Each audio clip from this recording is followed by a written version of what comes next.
Both of us. All right. So anyway, this is my, like I said, my mom for her birthday. It's my mom's birthday. Happy birthday. Thank you. So I wrote my mom this card. It's like kind of like a to you, but I'm also narrating. So I wrote my mom a special card that came out in like 30 seconds, what I wrote. But the thought I had that was really important out of what I wrote, as I'm going through, like, you know, thank yous, just, you know, nice message, you know, authentic, whatever, right? Message to your mom on her birthday. But when I thought about the whole thing is, as I was saying, thank you for, you know, setting an example, et cetera, et cetera. We don't talk about it much because it's like so many years have passed since you've been like saved, you got to church, and not just so much the fact that you started believing God got to church, but you changed all your habits, right? Like you used to smoke cigarettes, you used to drink beer, you used to smoke weed, you used to sniff coke, you used to do curse like a I don't know what, right? So I'm saying for us, yeah. So yeah, so she used to curse like a. I was sweet around him. Right, right. But no, just saying, like, so people make this big deal out of my life transformation. Like, okay, you went from the streets and selling drugs, carrying a gun every day, selling dope, so now you selling hope, and you know what I'm saying? Like, you're giving inspiration to the people, et cetera, but I never really strongly, you know, I would in general, give you props. You know, my mom raised you well, good character, all of that. But outside of the character piece, it's like you were the first example of somebody that I seen actually transform their whole life. Like I knew you in the car and rolling joints, like smoking cigarettes, car stinking, cursing, you know, I beat your ass, whatever. And now you don't do and haven't for decades now. 25 years. Right, consecutively done none of that. Thank you, Jesus. Right. So I'm just saying that me seeing that like a full, wholehearted transformation is possible, you know, so my first example of that was actually seeing you transform, not like you like, you know, stop doing some drugs but then some, or not stop doing, you know, some illegal activity but you still just even say smoke cigarettes or drink beer, which aren't illegal, but you like totally made a whole, you know, just life choice that you've been consistent with and kept up with, then went back to college, got your degree at 30-something, and then played 40-something, and played basketball while you were in college at 40-something, and so you just, yeah, right. So just saying that's just was a great example, like even unintentionally or whatever, that you really set of like, you know, just like doing what you know, it's elevating in life, transforming and elevating in life, right? So that was just, I think, something I could look at intentionally, and just kind of struck me as I was writing the card that, like, that was good to be able to see somebody actually transform from where I knew we were, you know, poor, sleeping on roaches. So you know what I'm saying? To just seeing like you wanted to get a house. You're the first person I've really seen be adamant about becoming a homeowner. The first house we were playing for didn't work out, but still went back at it. Like you made it. You always remember that. Right. I'm saying because you made a conscious effort to like, I want to own a home.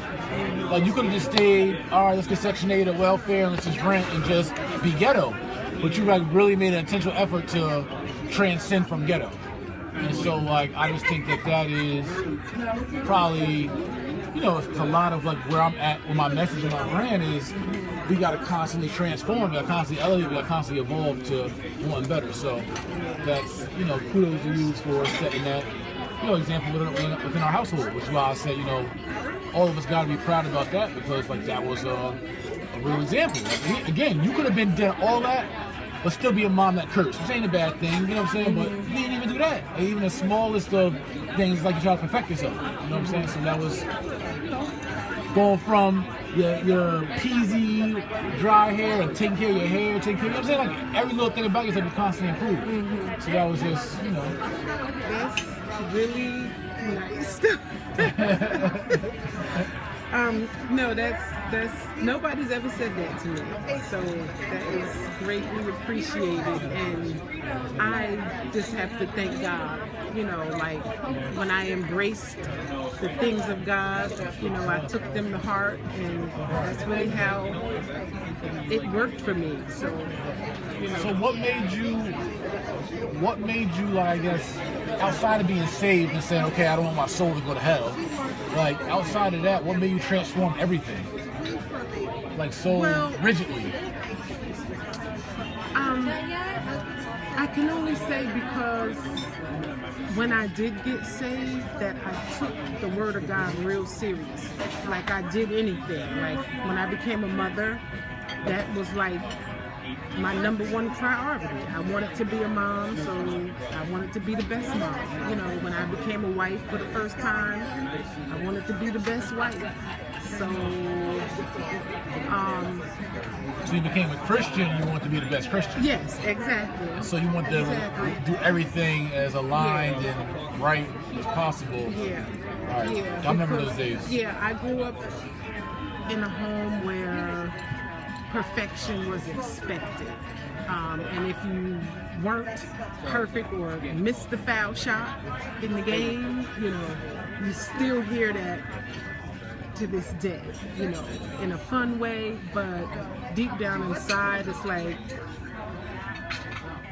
I just really, it was instilled in me that you have to be the best. My mom said, even if you're a bum, That's what be she the told best me too when I bum. came home from jail. Graham said right in her room on 77 Southside. Yes. I was in Graham's room. I think I might have like been home from prison maybe a month or two. And she was like, look, I'm never going to tell you or condone you selling drugs. I'm going to tell you like this. Whatever you're going to be a bum, you better be the best bum. If you're going to be a drug dealer, well, I ain't going to say you should be, but whatever you do, you better be the best at it. And Yeah, so I don't know, I embraced that and the challenges that I grew up with, you know, I just used them as kind of stepping stones, you know, a lot of what I got, I put on my kids, and now Exactly. they say I'm old school, you know, but that's all I know. But see, this is why I'm so particular about everything. Yeah, You that's why. you made me particular about everything. Yes. Thank you. Which is why I need my bread toasted and perfect because Yes. excuse me, please. Thank you. No, you're absolutely That's why I right. hate having extra crap on the table Yes, when I'm eating. that's because of me. Like she made me this way. And that's why I go so hard.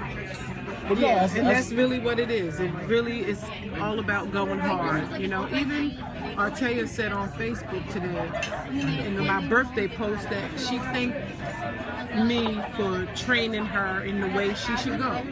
You know, which is biblical, but I could have trained her to be other things. You know what I'm saying? So, you know, I thank God. I thank my parents, you know, and my grandparents, my grandmothers. They were examples of, you know, homeowners and, you know, let's eat dinner at the same time type households, you know. So, and that's what I gave y'all to the, you know. I know when you got into church and Christianity, leaving the streets, you were a Christian Nazi. Yes. Not Nazi in the sense of, you know, but Yeah. you were No, I rigid. embraced it wholeheartedly. Like Our household anything was else. full-blown Christian. Jesus. Everything was Jesus. Yes. Everything was Helen Beller. Yes. Everything was Christian music, Y'all Christian still know them right now. everything. You know, but that's what worked for me. You know, maybe if I went to rehab to stop getting high, that's what I would embrace. But, you know, that's not how it worked for me, you know. So, you know, and adversity, you know, makes you stronger. So I'm thankful to God, and I mean, the fruit of my labor is evident in my kids. Like I said to you earlier, it's hard for young African men, you know, to grow up to be something. And I've raised a college graduate and 2 entrepreneurs, successful entrepreneurs as men. And I'm very, very proud of them. And thankful to God for, you know, I did something right. That you did. That you did. So, are we Handsome, by done the way. with this camera thing? Yeah, Yes. we're done. Yes, I Break got bread. some handsome, beautiful children. He contributed to parts of that. Now you gotta use me. Believe it. Right. Right. He did make you, but I had you.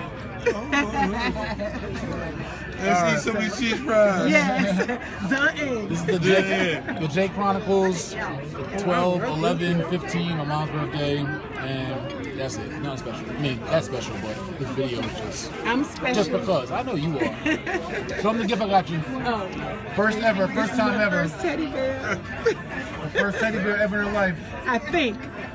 That she I don't remembers. recall any others. Hey, you don't recall it, it ain't exist. Yep. All right, y'all, peace.